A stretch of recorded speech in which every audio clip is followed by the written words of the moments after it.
can accept the loss, I'm hard-headed. There's a little bit of madness to my method. Many falling off that fine line that I'm treading. I risk anything to be great, and I'm not letting nobody rob me of my victory. Number one, that's what I'm meant to be. When by any means, only thing that makes sense to me, I can make nice or make history. I got that dog in me, yeah. Turn me up. Big energy, got the crowd going nuts. I got that dog in me, yeah. Any up, I take on anyone. I don't need a one-on-one. I got that dog in me, yeah. I'm talking all bite, no bark. I could rip your squad apart. I got that dog in me. So what's up? Yeah. So what's up? And how you doing? This is Med. That is Seth. So well.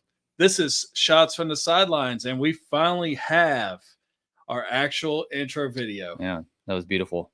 It was. It's glorious. Gets you all up in the willies, don't Yeah, it? that's got me worked up, man. Oh, it's great to be back. It is awesome to be back. Last week we had to take some time off. Your boy Med had to take some time to go train for his actual bill-paying job. So I was up in Minnesota. The food was horrible. Oh man, I thought you were training for this job. Oh, if I could actually make money off of this, I'd be gravy. So today we're going to actually be talking about some NFL surprises that both of us have. He has the NFC. I took the AFC. We will also be previewing two football games, your Tennessee Vols against the Oklahoma Sooners. And we'll also be talking about a more low-key match between Arkansas and Auburn. Yeah. I mean, not a lot of good games this weekend. Yep. You know, the schedule's kind of light. I guess this is the last week before you get like into full conference mode, you know, where everybody's playing solid games. But yes. I couldn't find many good ones this weekend. Well, I mean, you can only have so much Chattanooga versus Tennessee or something like that. Yeah. So yeah, everybody's tired of that. Let's get into the real. Let's get the real nitty gritty. We will also be talking about 3 football games in the NFL because that's what we mainly talk about. Some good games you picked, man. Yeah, man.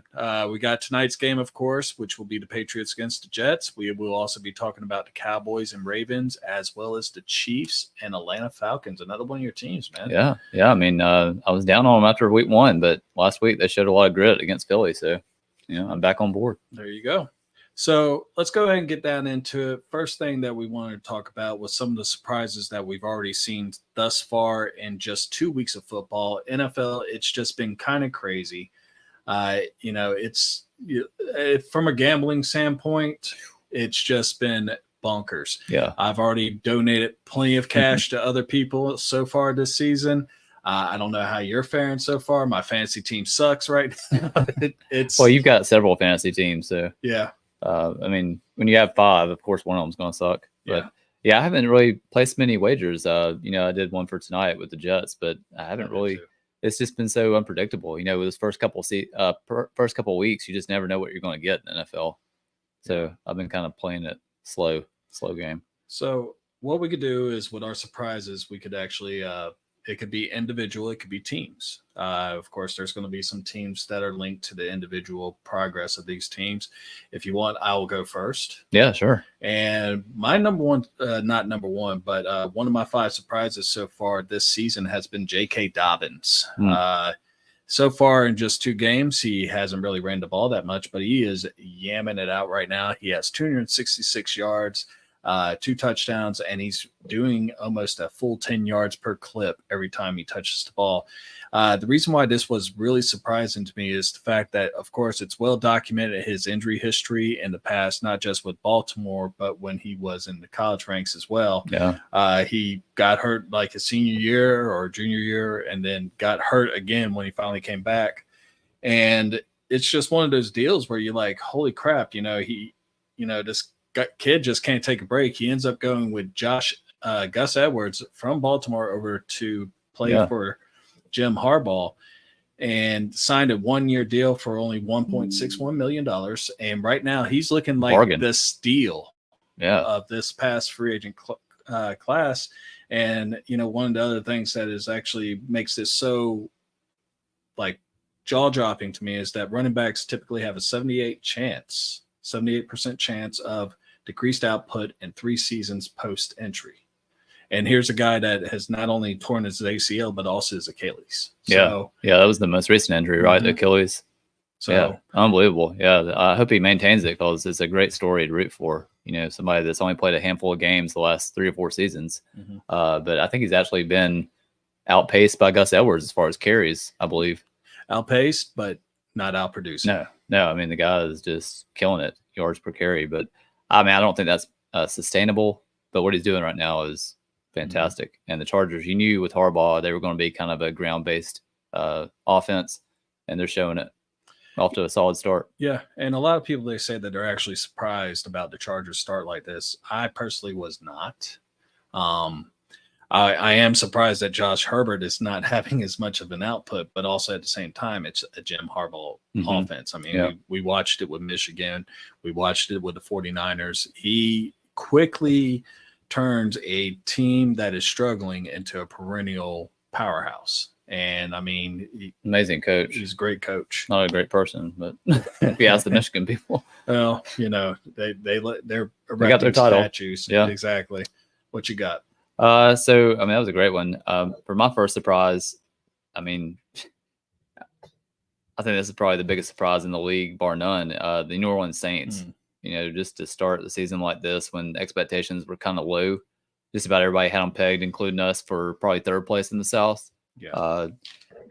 But they're playing like the best car, Alvin Kamara, like MVP. Yeah. And then you have Shaheed kind of coming out of nowhere, and the defense is just flying around, laying the lumber. I mean, they're not like a top 5 defense, but they are just smacking some people.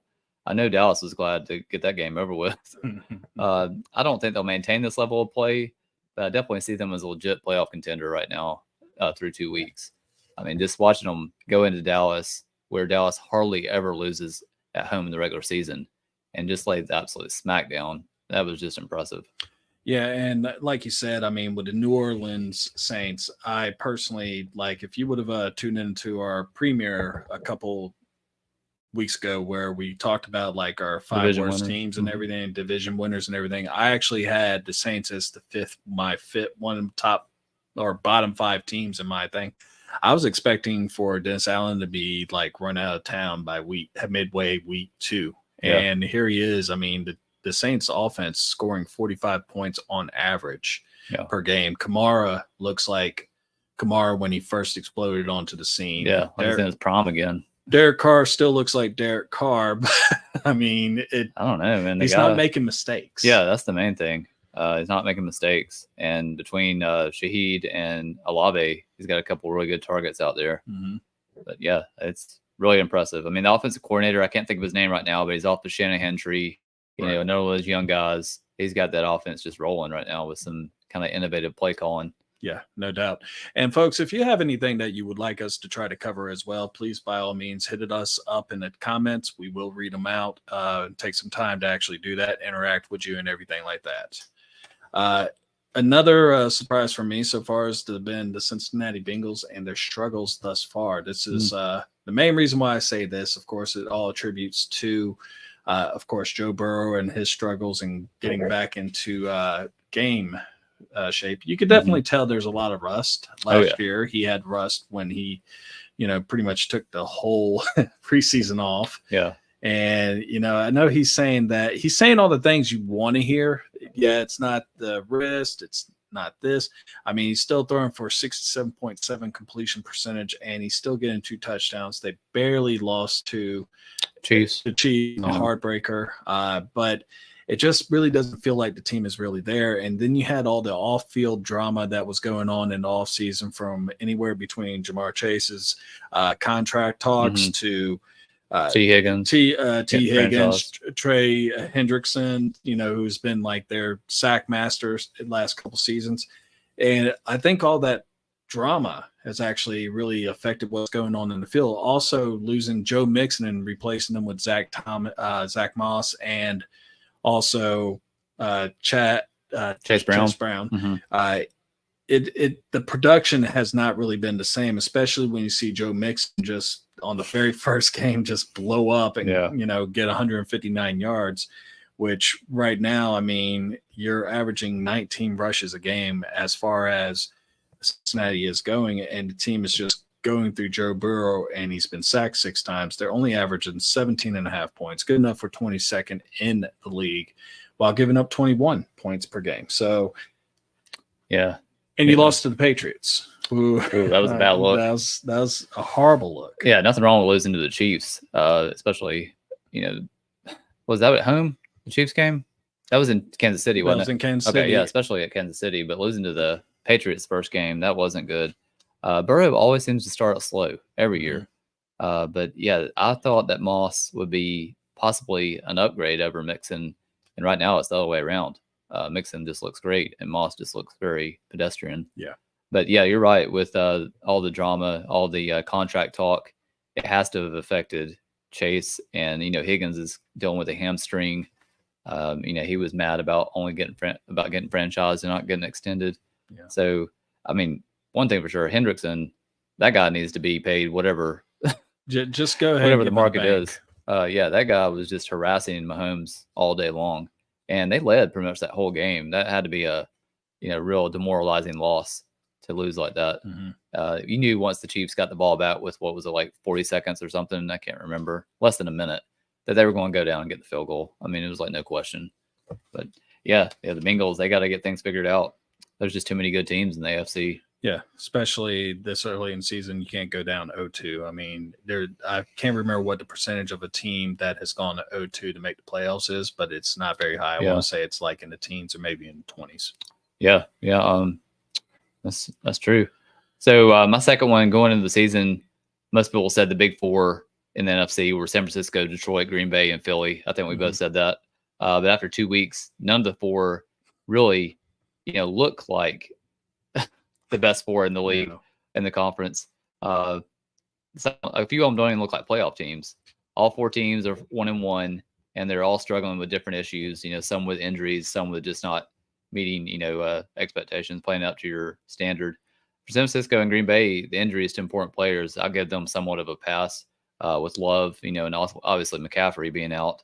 But Philly and Detroit, they don't have that excuse, and they just aren't clicking right now. Detroit, I expected them to come out of the gates, like gangbusters, loaded offense.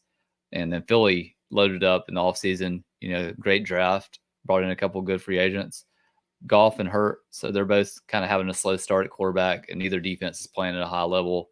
I still expect all 4 of these teams to be contenders, but I don't think there's this huge gap between them and everybody else like we thought kind of going into the season. No, especially with what you're seeing with the Saints. And of course, you look at what's going on in Seattle. It's just crazy what's going on as far as those 4 teams. Like you said, I mean, we picked those 4 teams as like our top 4 teams in the NFC. No disrespect to the NFC South, but I mean, come on, it's the NFC South other than the Saints. Right. And I mean, the Buccaneers are 2-0 as well. So I shouldn't really say that. But you look at the teams that, normally would be your perennial powers in the NFC. You got the Cowboys that are struggling, and they have a huge game coming up, which we will talk about a little bit later with the Baltimore Ravens. But, like you said, I mean, they're all having their own struggles. Philadelphia, I think, A.J. Brown's out. You're talking about Jordan Love and his injury that has really, I mean, you got Malik Willis relying on Josh Jacobs in the backfield. San Francisco, that's really the most puzzling one because they're beat up a little bit, but typically they're not struggling like they have. I mean, you have Sam Darnold come back, basically just, I wouldn't say whoop you, but you lost to him, and the Vikings, who no one really thought was going to do much after. I know I have them as one of my worst 5 teams, so I didn't see that coming. So thanks for proving us wrong, fellas. And Jefferson even left that game at some point. Yeah. So, that was a shocker. Yeah, no. So, but I mean, that's why we're doing this particular subject. It's because these 2 weeks have been the most craziest NFL weeks in my 43 years of life and 38 years as a fan. And I mean, but that's what makes it great. You never know what you're going to get. Is. My next one that I have, it's more of a positive one. I am actually talking about Nico Collins, who and I mean, he is just blowing it up, folks. Right now, I believe he leads the league in receiving yards, 252. and he only has 1 touchdown. He has 14 receptions out of 18 targets. So anything that CJ Stroud is throwing over there, this dude's catching it. And he's just been playing. I was really amazed when I sat down and watched him play against my Bears and his physicality. I already knew that he was a physical guy, but the fact that he was actually going at it, going across the middle, trying to lower his shoulder and everything against bigger defenders really did impress me. And the big thing about it is whenever you hear about the Houston Texans offense and you saw who they brought in with Stephon Diggs and Joe Mixon, you're like, okay, they're going to take away some targets from him. And here he is. He's just thriving. Tank Dell isn't, I thought Tank Dell was about to explode, especially in fantasy football. And, it's just one of those deals where this guy, he's looking more and more legit, where he should be in the top 5 receivers right now discussion. Yeah. And, it's, partly because of the quarterback. I mean, Davis Mills was quarterback before CJ Stroud, and that's a huge upgrade. Yeah. It's like it's taken it to another level to start the year. I mean, I'm with you. I thought bringing in Diggs and Tank Dell kind of busted out last year. The ball was going to be spread around to those 3 guys pretty evenly. But, I mean, Collins is just the alpha of that group. Yeah. And going against a really good Bears secondary, that was impressive to just kind of dominate like that. So, yeah, he's one of my just top surprise players, so far through the 2 weeks. And just – I don't know if it's necessarily a surprise. I just didn't know he was this elite of a player. Yeah. I knew he was really good. But, yeah, he's been dominant. So my number 3, and I already touched on him just a second ago, but the Vikings defense is probably the most surprising unit to me right now because I thought they were going to be absolutely terrible. They are around the middle of the pack in most categories, but 3rd in scoring defense. That's what shocks me. Mm-hmm. This was a unit that lost their best player in Daniil Hunter. And, they started a couple old timers in the secondary, Harrison Smith and Stephon Gilmore. Yet through 2 games, they held the Giants to 6 points, which is the Giants. I mean, it's the Giants. But they held the 49ers to 17. Yeah. And anytime you hold the 49ers to 17 points, you're just doing a great job.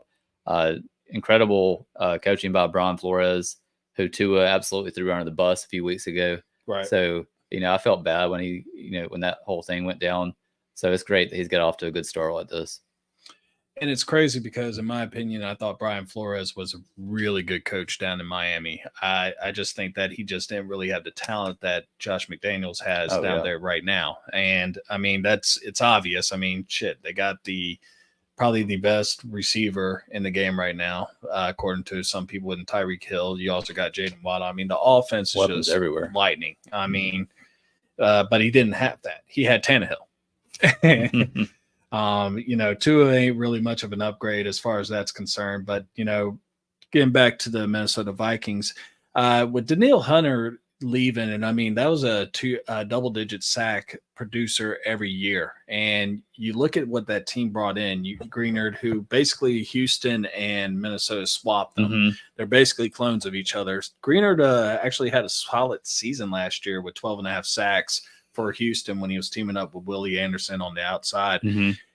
And, of course, you bring in a young stud like Dallas Turner to come in and just mix it up on the other side. I mean, we talked about like that was the steal of the draft. This is a guy that will be a perennial Pro Bowl player at some point in his career. And, I mean, he's already making an impact. We were really shocked that he fell down. I think it was the 17th. Basically, the Falcons should have taken him. You should, but then y'all kind of corrected by getting Matthew Judon from a new. I'd still rather have. I Dallas. Don't blame you. I'd rather have Dallas too. But yeah, this defense. I mean, we both were predicting a 5-win, 6-win season from the Vikings, and this defense has propelled them to where they are looking like. They're going to make us look stupid. I mean, some of these. How about Pat Jones, who I've never even heard of? 4 sacks. Yeah. Through 2 weeks. I mean, they're balling. Yeah. That's all it is to it. I mean, they're doing what they can to prove everyone wrong. And I'm trying to find out where he's from.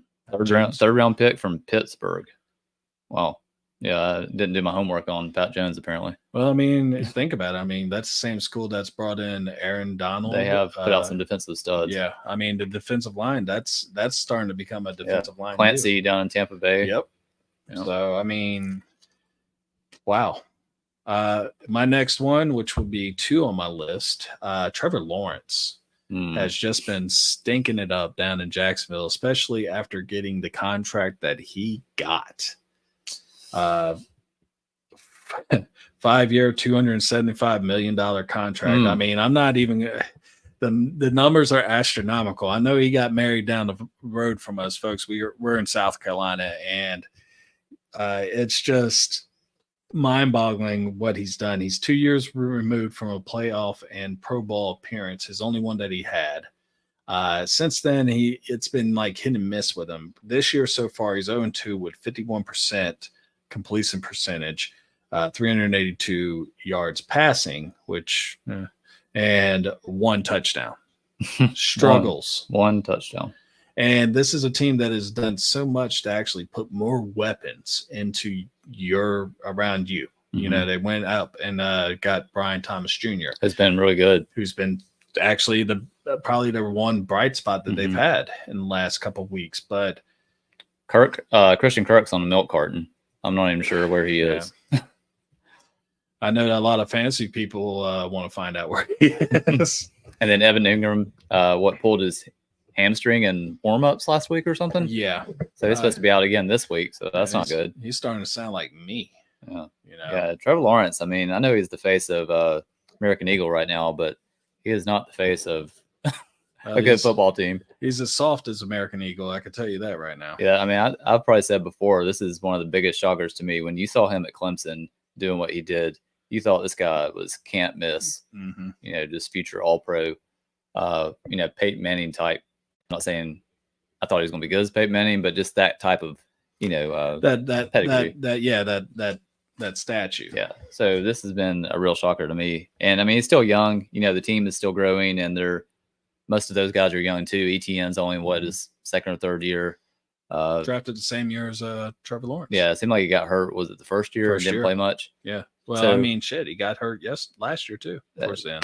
Gabe Davis has been okay. You know, their big free agent acquisition, but I still feel like they need another really good receiver.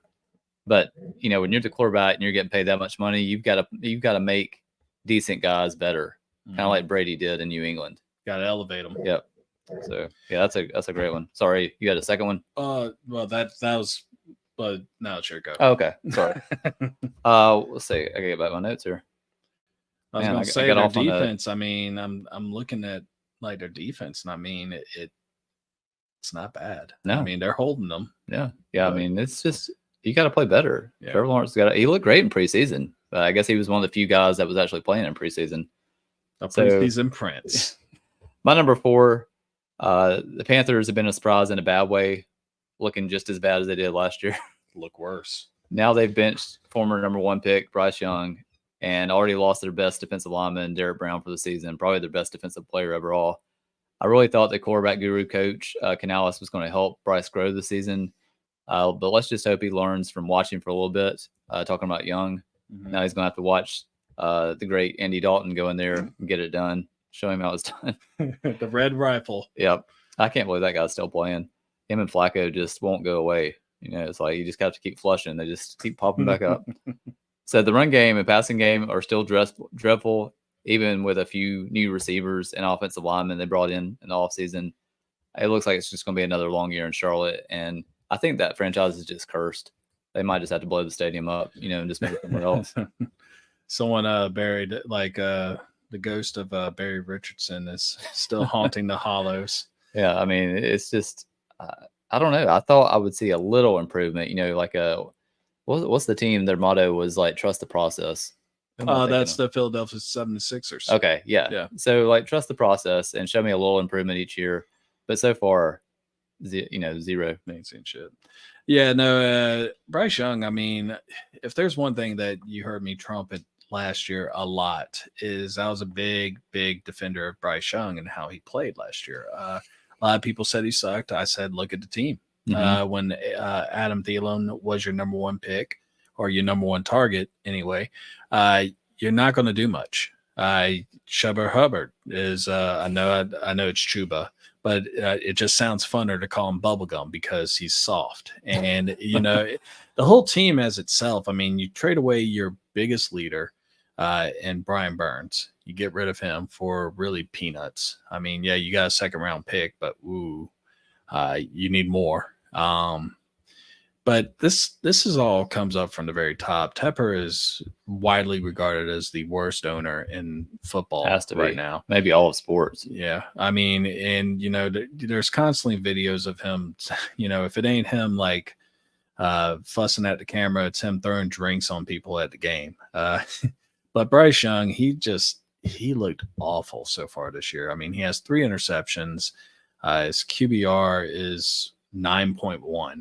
I mean, jeez, it's like ridiculously low right now. Possible. Well, I'm looking at the stats right now, and it's bad. I mean, right now, I hate to say it, and I really don't care a lot for Chuba, but he seems to be the only thing that's really somewhat decent right now with a 4.9 average. Better than Sanders. Yeah. So I don't think it's just going to be a long year for the Carolina faithful, but I think it's going to be a long 3 or 4 years for the Carolina faithful. Yeah, it's going to be a bumpy ride. I hate Derek Brown going down though. I mean, he's just such a really good great player. And and that's the thing that sucks about that is whenever you're a player of that caliber, and he is really good, just people don't get to see him because the team sucks. But when you lose another guy that is like Brian Burns, I mean, you're losing a lot. Yeah, that's one of your core players, and you didn't get much back for him. So my last surprise so far, and I mean, probably a surprise that I haven't brought him up yet, is actually the Baltimore Ravens. This is a team that we both, or a lot of people, not just me and you, but figured that would be a contender to possibly challenge the Chiefs, even though I think that Texans are, even before this season started, the Texans are the team that will challenge for them. But we did not expect them to be 0-2 at the beginning of the season. We did not expect the Chiefs. Yes, I could see them losing to the Chiefs. Yeah. It's the Chiefs. They got a horseshoe in their ass and the refs in their pocket. And, you look at last week, I didn't see that coming. With the Raiders? The Raiders. And a comeback loss. Yeah. Like the Raiders were, I think, 9 points down, and they came back and won the game. I mean, Uncle Rico is, we like him. We love him. He's modern day Ryan Fitzpatrick, but it's not something that you normally see. So Lamar Jackson, who of course is going to get most of the blame because of course he got the huge contract a couple of years ago. He's actually having his 3rd worst season as far as his completion percentage goes. He's passing for 62.7 completion rate with 520 yards, 2 touchdowns and 1 interception. Now, this was a team that brought in Derrick Henry that was supposed to help alleviate, the pressure that he feels as a runner. He's still the lead guy running the ball. Yeah. I really don't see much of a change between Derrick Henry and Gus Edwards. A change in salary cap. Yeah. But I mean, you go out, you have Zay Flowers, who has proved himself to be a number 1 receiver. You go out and you get a Tez Walker in the draft. But we actually did talk about the fact that they lost so much leadership on their defense, with Patrick Queen going up to Pittsburgh, Geno Stone going to Cincinnati, which that hasn't paid off for the Bengals, but that's a different story. But, one of the big reasons, another reason, Marlon Humphrey, who was like all over the place last year, is having his worst season so far this year. I've seen him get burned a few times. Yeah, for 2 touchdowns so far and a completion rate of 64.3. Yeah. I don't know what's going on in Baltimore. I don't know what's happening in the Queen City, but it's not happening in a good way. And this is something that we're not really used to seeing the Ravens go through it this time. No, man. I mean, they talked the first game against the Chiefs about how much weight Jackson had lost or dropped, to try to get quicker again. And you saw him run all over the place against the Chiefs, probably running too much, instead of keeping his eyes downfield, looking for targets. Yeah. But yeah, the defense, I mean, we're so used to them just plugging guys in when they lose other guys. And this time, I feel like you're seeing a little bit of a drop off. They're not just plugging guys in and playing at that same level. So yeah, they might get things straightened out, but it's not a good start. They're kind of the same boat as the Bengals, 0-2. and they got a tough game this weekend that could easily be 0-3. So yeah, would you ever thought that the Pittsburgh Steelers would be a 2-0 team with Justin Fields as their quarterback? no way. I mean, it's all about schedule, I guess. But God, they look ugly playing. Their offense still looks ugly, but there they are, 2-0. That's Mike Tomlin. And a great defense. They don't care how they look. But so my last surprise, sorry about that. It's going to be a player in a good way, and it'd be easy to say Derek Carr is my huge surprise player, but we already gave a shout out to the Saints and Derek Carr, so I'm going to go with Sam Darnold, who is playing probably the best ball of his career, which isn't saying that much because he hasn't played a lot of good ball. This guy has bounced around the league and has never really come close to a good season or living up to the expectations he had coming out of USC. His numbers won't blow you away, but he's given his team a chance to win and beating the Niners in week 2. That's really impressive. He has nearly 500 yards passing and 4 touchdowns through 2 games and 111 quarterback rating, which is really, solid. I mean, anything over 100 is really good. Not bad for a guy that has been written off by several teams and almost all fans, is never living up to anything, that people expected. That was another guy like Trevor Lawrence coming out of college that I thought was destined for greatness. Yeah. And I'm going to pull up his stats, but when you talk about Sam Darnold, I mean, the first thing a lot of people really think about is the fact that, everyone remembers the clip in the Jets when he's sitting there and he's like, I see ghost. And, is this another remake of The Sixth Sense? I mean, I see dead people. I see dead people. But no, he's been actually killing it. And it's kind of hard not to try to root for the man because overall he's had like you said, an up and down career. His completions percentage, sorry folks, I'm stumbling over my words, is 60.1, and he has a 72 percentage right now. I mean, he is balling out of his mind. It kind of reminds me of another former came out of nowhere guy, Case Keenum, who just for one season just nuked it. Yeah. And, you sit there and you scratch your head. Maybe there's something in the water up there. Kirk Cousins had arguably his best seasons up in Minnesota. I mean, Justin Jefferson, that's in the water. Oh, that helps already. I mean, and I actually had a debate with someone, and you kind of forget that he played one season in San Francisco and that receiving core. I personally said that this is the best receiving core that he has actually had a chance to play with. Yeah. And, Hawkinson ain't there, Addison ain't there yet, but they're coming. Yeah. But JJ is probably the best receiver anyone could possibly ask for in today's game. Yeah, best pure receiver. I mean, Debo's a really good player for the Niners, but he's not like a pure receiver. I feel like he's more of a hybrid. Yeah. He's Christian McCaffrey. Yeah, I mean, 2.0. Almost 80% completion percentage against the Giants, and the Giants have a decent defense. I mean, that's just insane. Yeah. So, yeah, great job. And, it is easy to root for Sam Darnold. Somebody that's been through that much adversity and has overcome it so far. I hope hopefully it keeps it up. Yeah. This division's already one of the best in football. I mean, that would just add to that if the Vikings could just maintain what they're doing. Yep. And quick, real shout out to Dennis Cockerman and his Trailer Park Country Band. This is the guy that last year, in fact, he's been playing a couple times at the last couple of NFL drafts. In fact, he's going to be due up to come up this coming NFL draft to actually rock out. Which where's it out this year? It's in Green Bay. Oh, nice. Yeah. No, some people are actually talking to me about going, and I'm kind of shuddering a little bit. But you know what? Papa Bear might go. Yeah, is that a tough ticket to get to go to the draft? I don't even know. I hope not. Man, I'd love to go to the draft. Go ahead and steal the show. But also, he was in Houston for the last game. Dude, how about them Texans?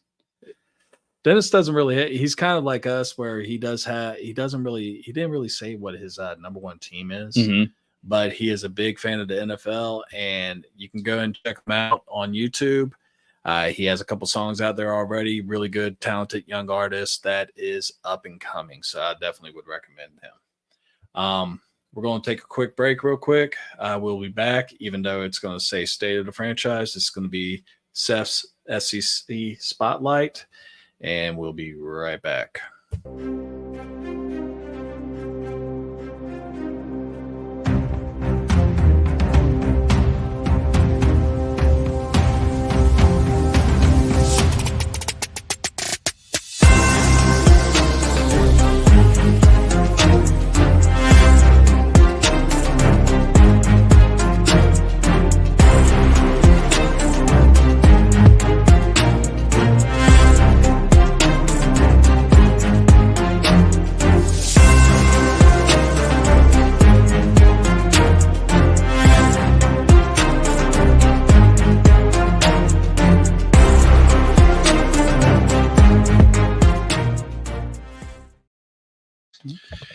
And before we get into the spotlight, Dennis is a fan of the fans. I'm down with that. Yeah, I'm always down with that. Yeah, we are here for the fans. So, all right, SEC spotlight. We're highlighting 2 games we kind of talked about a little bit earlier. Tennessee at Oklahoma. This is number 6 against number 15 right now. As far as the spread is out right now, Tennessee is getting 7 points. I will talk about that a little bit later, but just a little info for those who don't know. I might steal some from her. You want me to shut up and do it yourself? No. I was going to say this is going to be Oklahoma's first game in the as an SEC program. Wow. So, quite an honor for Tennessee to be opening up with them. That's right. And I'm pretty sure you're going to open up more than just this game. But so Josh Heupel, who is your Heupel. Hoople. Are you just making fun of his name? I do.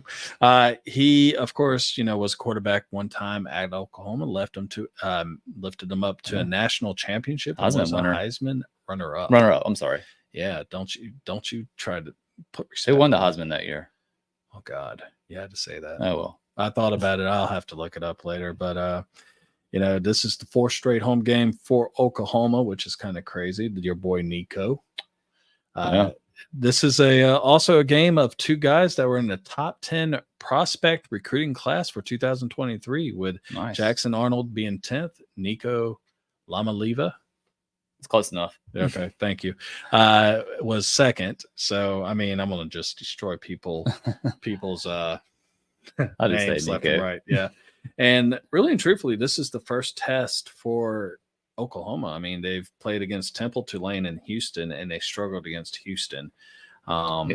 Big struggle. And UT is first in the nation in scoring with 63.7 points per game. That is insane. That is a basketball number. But of course, the big game that they played already was NC State, where y'all just destroyed them. Like you would have thought a Hurricane Frank. I mean, it was close through most of the first half, and then it just kind of the dam broke at the end of the first half after the interception.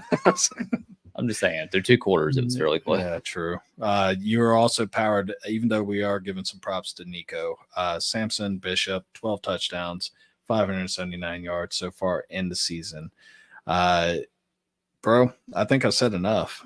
You go for it. Yeah, I mean, I expect it to be a close game. Anytime you have a young quarterback playing on the road in the SEC, it's never easy. I mean, we've seen it so many times. I mean, Georgia has a veteran quarterback, and look what happened at Kentucky last week. Everybody thought Georgia was going to go there and just wipe the floor with Kentucky, and you got a 4-quarter game. So, yeah, I know the spread is 7. Tennessee's getting 7. I just look at the schedule. Really neither one of them have had a true test yet. But Oklahoma, I would say, has had to play a 4-quarter game. So, they might be a little more battle tested. Right. And Jackson Arnold is a stud player. I mean, he leads them in rushing as well as passing. But he has, I'm trying to think of the receiver's name. You got Burks at receiver, 22 catches, 169 yards. So, they've got some playmakers. It's Oklahoma. They've got players. Well, the thing that I noticed with Oklahoma when I was reading up on it, and folks, I actually write up my own little thing on each game, is that Oklahoma is pretty much strictly a run team. I mean, their number 1 receiver has 10 receptions. That is Briar Sharp. And I mean, well, Burks has 22 receptions for Oklahoma. Yeah. No way. Yeah. Is that 22 for 169. Well, color me dumb. It is what it is, man. But their number 1 receiver, I think, was Farouk, and he went down week 1. So he's gonna be out for a little while. Did he add to the Nation of Domination? He could have. Him and Bradshaw out there just power bob and clothesline everybody. Yeah, we watch wrestling too, folks, or at least the Attitude Era. But yeah, I mean, long story short, I think it'll be a tough test for Nico because the Oklahoma coach, if he can do one thing well, is coach defense and scheme up some stuff. I mean, Clemson, you can see how much Clemson's missed him the last few years. So I'm going to say Tennessee wins the game, but closer than 7. I'm seeing more like a 3 or 4 point game. But it should be fun, though. I think it's a 7:30 game, prime time. So, ABC. Yeah. I don't see that. I see. I'm thinking it's going to be one of those bloodbaths you kind of been seeing. I understand. I hope so. I understand this is not Chattanooga or East Valley High or anything like Kent that. State. Kent State. I mean, what was it? 71, 73, nothing. I think in the first half it was like 65-0. Good God. And But yeah, it wasn't much of a test. but y'all's running game is, I mean, it's going to be whose run game is better. Because I think you're not going to score 63 points against Oklahoma, but this is going to, and both defenses, for the first time in like the last 4 or 5 years, you can actually say you have a stout defense. Yeah, it's much improved. But yeah, no, this is going to be defensive. It's going to not exactly be a slug it out, 3 downs and a cloud of dust type game, but I think y'all are going to take this one, and I think y'all are going to take it by probably 2 or 3 scores. Well, I hope you're right. But yeah, I think it'll be everybody just assumes that Heupel just throws it all over the place. But they have been running the ball heavily this year with Sampson and Bishop. Kind of easing Nico into the competition level each week. Giving him a little bit more every week. So they do have some good receivers. I still don't think they have a premier, like Jalen Hyatt type receiver. But hopefully somebody will break out this weekend. Yeah, I mean, I hope you're right. I hope they do win by a couple scores. Yeah, that would be great. No, I think it's going to happen. And but the next game that we actually have on here is a little bit. I was kind of shocked that Seth picked this one, but there wasn't much to pick from. Yeah, there wasn't. But next week, I think there's going to be a couple big games, especially one against the number 2 and number 4 team in the nation. So yeah, that's kind of interesting. Yeah, but the next game is going to be Arkansas at Auburn. Jordan back in Jordan Hare again. This is going to be ESPN. Some really cool notes on this. Hank Brown will be actually doing his first ever start with the SEC. Ooh. Last week they named him starter. They named him starter. Oh, wow. Peyton Thorne. Actually just read up on this. Hank Brown right before the show. Name.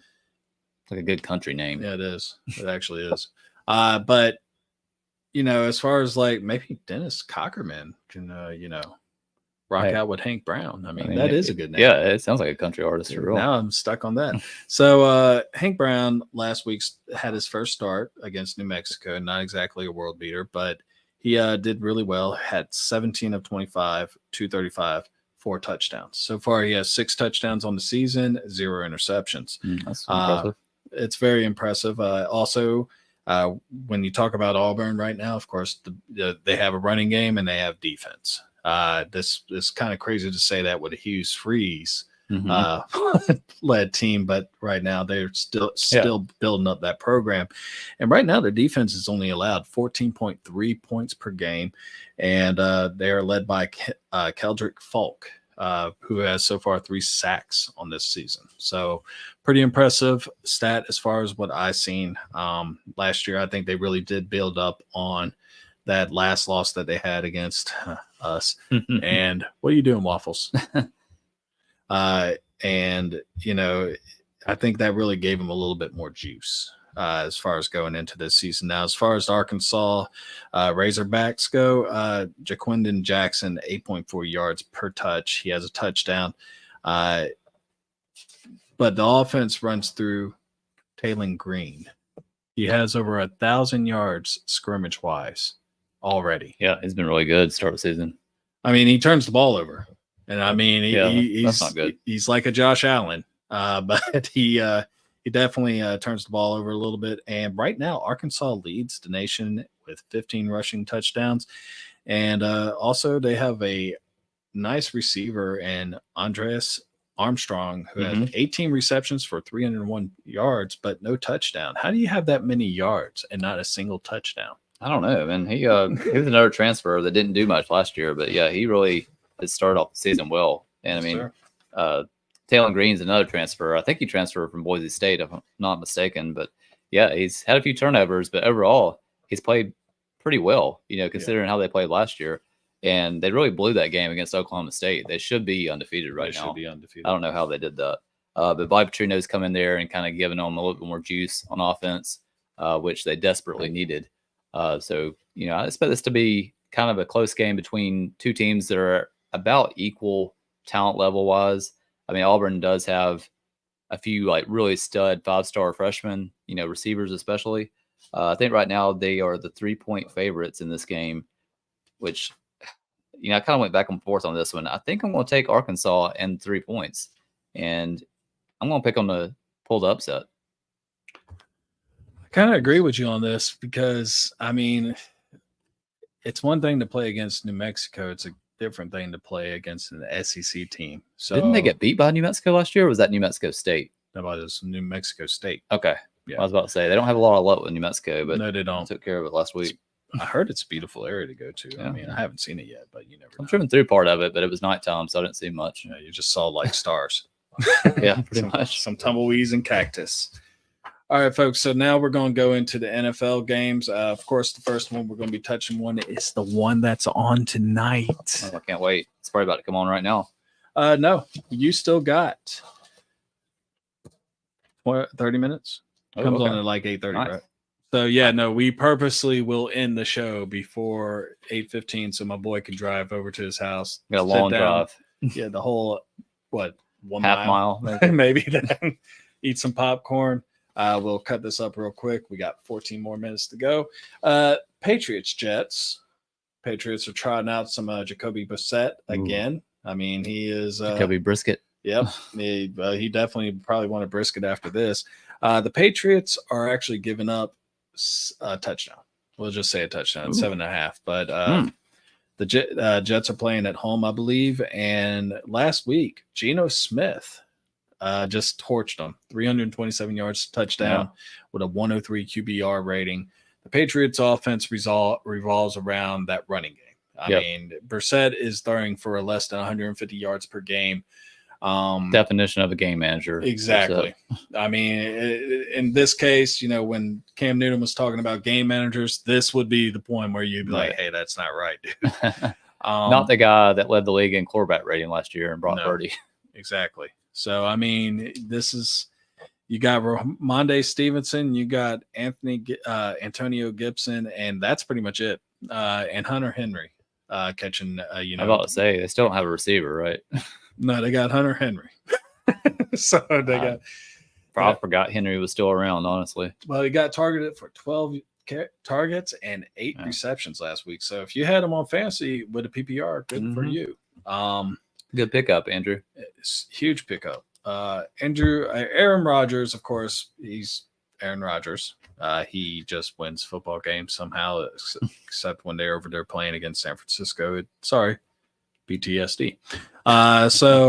So far this year, he's only has 343 yards, 3 touchdowns, 1 interception. Last week played a little bit better, but not nothing that you sit there and you're like, whoa. Yeah, second half was a little bit better. Yeah. So their defense is pretty much the main catalyst as far as Jets go. You think Jets, you think defense right now, and a place that quarterbacks go to die. Other than that, their running game is buoyed by, of course, Breece Hall. They got weapons on the outside. I think the Jets take this one. Yeah, I agree. Do you think they cover the spread? I think they will. I mean, that defense by itself can probably hold Jacoby to less than 100 yards. Yeah, I hope so. I don't know. The Patriots, I would say they've actually exceeded expectations the first 2 weeks. I mean, I know they kind of blew the game last week against the Seahawks, but that week 1 win against the Bengals, that was pretty impressive. I mean, they're not a team that you watch and you're just like blown away because they're so just, old school, just ground and pound. But I think they keep it within 7. I'm going to say they keep it tight, like a 3-point game, something like 20, like a 2017 type deal. Yeah, I mean, I can see that. I don't think there's going to be a lot of points scored tonight. I mean, the Jets, their defense, it's built up to be like a top 5 defense, but we saw against San Francisco, they didn't really play like it in that game. And then Garrett Wilson, he needs to get on track and live up to his, hype that he's had for 2 years. But, even though I like the Jets to win, I do think the Pats will keep it close. All right. Well, I hope they win because they're also my survivor pick. Okay, nice. Yeah. I mean, I have Garrett Wilson on one of my fantasy teams. I'm just waiting for him to have just a breakout performance. But the main thing with Rodgers, he can still sling it, but you can see the mobility isn't there. I know that's coming off of the Achilles, so maybe it'll come back gradually. But you can see, especially in that San Francisco game, he couldn't get away from any pressure. No, he couldn't.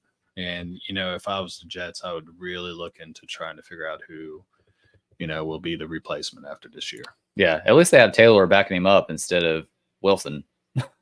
Yeah, no. I feel a little bit better about Taylor coming in. Hell yeah. Next game, of course, is two teams that have kind of surprised us so far. We are talking about the 1-1 Cowboys and the 0-2 Ravens. We talked enough about the Ravens earlier. Let me just get some stats up real quick. And when you're talking about the Dallas Cowboys, you are talking about, you know, I'm just going to go ahead and say it. Say it, man. Between the playoff loss to the Packers in that game last week against the Saints, I'm starting to see some red flags. No, I've seen red flags before this even started. I mean, you sit there and you talk about like how Jerry Jones, it felt like he panicked when he gave Dak Prescott that check, you know, and you sit there and you got CeeDee Lamb, you're talking about Micah Parsons, you know, there's some news that there's like a little rumor going out there that, you know, they might not even pay him to bring him back. That would be stupid. Whenever, you know, you're talking about going all in, and really and truthfully, Jerry Jones is the most eccentric freaking owner that you could think of. He is so polarizing. You love him, or in most people's cases, you hate him. The ego level that he has is probably the most detrimental thing to that team. And, you know, I've heard some rumors that some of the Ravens, you know, I tried to look it up, see if it was 100% true, but some Ravens supposedly have said that, you know, they're going to make an example out of the Cowboys after what happened this past week. And I really think it's going to happen because, I mean, I think it's going to be a high-scoring game. You know, we talked about Lamar Jackson, Derrick Henry, and everything like that. And Dak Prescott has done nothing to really justify what he has done to get that contract. And 81 quarterback rating, that's pretty mediocre. Yeah, for someone that's make the highest contract in the history of the NFL. I mean, 2 TDs, 2 interceptions, and a 2-5 playoff record. I mean, I could go on and on about the limitations of the Cowboys, and I know a lot of people feel like it's the fans that a lot of people really back on, which is true. But you know, this is going to be one of those very important games where you sit there and as a team, you have to stomach this out. Like the defense has got to step up. The game plan is done for you. Basically, what you do is you double Michael Parsons and then you run away from him. Right. And it's, it worked pretty well last week. Yeah. I mean, he had 4 touchdowns. It wasn't even the most touchdowns that Alvin Kamara had in a single game. He had 6 one time. That was against me one year in fantasy. I believe it was a playoff game. I think he had like 50-something fantasy points. When your season ends in a thud. Yeah. But, you know, it was just. Yeah. I mean, the big thing to me was you didn't bring in any kind of replacement for the running game. You know, you let Pollard go because he didn't really have a great season last year. But if you look at Pollard right now in Tennessee, they would kill to have him back. You know, you got a little mix of Dowdle, Elliott, Vaughn, who's doing absolutely nothing. Dowdle 3.7. Yeah. Elliott 3.5. Vaughn 3.0 yards per carry. So that's not helping out at all. And then your offensive line isn't what it used to be. No. So all those things combined, yeah, you're 1-1, but man, you could be looking at 1-2 really quick. Yeah. And that gets us to the prediction. I'm definitely taking the Ravens in this one. Yeah, no. And that's what a 2-point spread. It's just as much as you hear the paper champions, and, you know, I've always looked at their defense as being a finesse defense. They lost a lot of leadership with Van Der Esch when he retired. You know, really and truthfully, it just looks like a soft off defense. And offense, I mean, that's a finesse offense as well. Yeah. I mean, it's all built up on speed. There's no toughness. The Saints just absolutely smacked them in the mouth, and the Cowboys didn't get back up. Yeah. So good luck, Cowboys. Yeah. And I actually read up, saw someone actually predict their final record, and it was 8-9 missing the playoffs. Oh, yeah. I don't think they're going to be that bad, but yeah, I don't see them as a serious playoff contender. They never are, but I don't know. I think Philly's got that division. It's just frustrating, I guess, is the best way I could put it. You don't like seeing that. I mean, my dad's probably thrilled, but that's a different story. Last game that I actually picked, and we both went Ravens. We both went Jets. We're probably both going to go with the same team on this one too. I don't know, man. I might pull a shocker on you. Well, you possibly can, because this has actually been Mahomes, Chiefs, Falcons. This has been one of his more bizarre outings so far this year. He has a high percentage in completion, 71.7. He has 3 touchdowns. He also has 3 interceptions. As far as the team goes, Rashee Rice is just blowing up right now. 12 catches, 178, 1 touchdown. He's running around like he's leaving the scene of an accident out there. Of course, Isaiah Pacheco, who is one of our favorites, is out now. He'll be out for the next couple weeks. Yeah, that was an ugly injury. I'm glad it wasn't season ending, because he just got bent up really awkwardly. Man, you're right. I hope he ain't hurt. Yeah. But you look across the field and everything like that. Of course, you look at that defense. It's been doing a lot better than what most people actually thought it would do, in a way. I mean, it's been okay. Losing Snead did hurt quite a bit, but you still got McDuffie. But you look across the field and everything, you got the Falcons, who have a defense that is a little more is better than what is advertised in my eyes. But you also got a 36-year-old quarterback that is coming off an injury with the Achilles, who played really well against the Philadelphia Eagles. Played much better. Week 1 was horrible. I mean, the Steelers will make a lot of quarterbacks look bad, but last week looked a lot better. Yes, it did. And your running backs, of course, Bijan Robinson and Aguilera, still the heartbeat. Algier. Yeah. Here I am butchering names again. And Drake London and Kyle Pitts is actually finally starting to turn around for you. Yeah. They still haven't done enough, based on where they were drafted, but at least you got London in the end zone finally last week. And then he goes all postal, shooting the machine gun in the air. But yeah, Mooney, Darnell Mooney kind of coming out of nowhere. Your former Bear seems to have found some chemistry with Cousins. So that happens when you have a quarterback that can throw the ball. Yeah, that does help. I don't know. I think this will be a really tight game. I was trying to remember what the spread was. I got it here. 5 points. I only have 4. It must have gone up. So this one's in Atlanta, and I don't know, man. The Chiefs Great stadium. Kelsey off to a really slow start. Showing his age finally. Like you said, Rice has been great. Worthy is kind of electric when he gets the ball, but he didn't do much last week. Golly, I don't know. Maybe I'm just a homer, but I think the Falcons will keep it closer than 5 points. But I still think the Chiefs will win the game. I agree with you. I do agree. I think, I already was going to go Chiefs, but like you made it really convincing.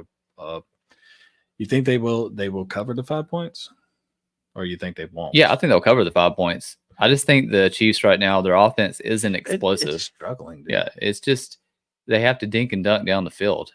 Even though Rice is a really good receiver, you just don't see that long ball threat you have with Tyreek Hill. And when Kelsey's not playing well, it's just, they're kind of predictable. But Mahomes, they were predictable with Kelsey. It was just basically a 5-yard button hook, and he could execute it there. Yeah, I think with Pacheco being out, you can really not worry so much about the run game and focus on Rice and those receivers, which they're much better than they were last year. But you got the backup still. I don't know who else they have coming in. I think they signed Kareem Hunt. They did re-sign Kareem Hunt, and they got Sam Perrine. Yeah, Sam Perrine. That's right. So that's going to be a pretty big step down, I think, from Pacheco. Oh, definitely. So, yeah, I think the Falcons will keep it within 5. I think they'll cover it. Ooh. So there you go, fellas. Yeah, maybe I'm just being a homer. I don't know. No. I think maybe Cousins found a little something last week, and I hope they keep it going. Should be a good game, though. Yeah. Well, that does it for tonight. I hope everyone has a wonderful evening. Enjoy your games. We will be back next Thursday, 7:15 to 8:15 p.m. Eastern Time, 6:15 Central. We want to quickly thank Shady Network for hosting us. Thanks. And Hopefully this will be our home for a little bit. And Yeah, I'm glad to be here. Yeah, this is great. I'm Med. That's Seth. Y'all have a nice night. See you next Thursday.